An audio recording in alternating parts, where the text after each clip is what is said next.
بلکہ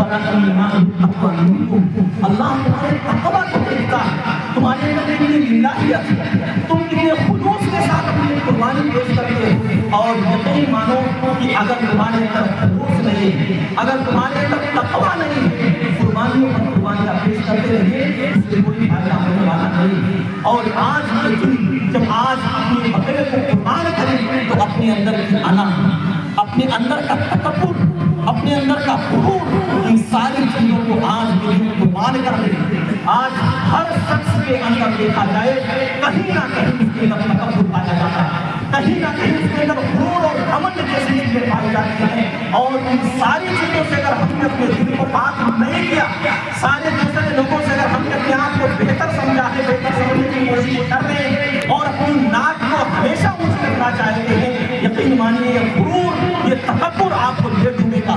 چاہے آپ اس دنیا کے اندر کتنے خیر کر کے جائیے، کتنے اچھے اعمال کر کے جائیے، کتنے صدقہ و خیرات کر کے جائیے، لیکن اگر آپ کے اندر غرور ہے، کہیں آپ کے اندر گھمنڈ آ گیا کہ ہم نے تو فلاں کام کر کے دکھایا ہے، ہم نے تو فلاں کام کیا ہے، ہم نے تو اللہ کے لیے یہ کام کیا ہے، لیکن آپ نے اللہ کے لیے نہیں، اپنی بات کے لیے کیا ہے، اپنی شہرت کے لیے کیا ہے، لیکن مانو اس کام سے جو کرو، جتنا کرو اللہ کے لیے اور خلوص دل کے ساتھ کرو، اخلاص اپنے اندر پیدا کرو۔ اور وہیں پر یہ بھی کہوں گا، آج یہ خوشی ہے، خوشی کا دن ہے، خوشی کے دنوں میں خود بھی خوشیاں منائیں، دوسرے لوگوں کو بھی خوشیاں شامل کریں۔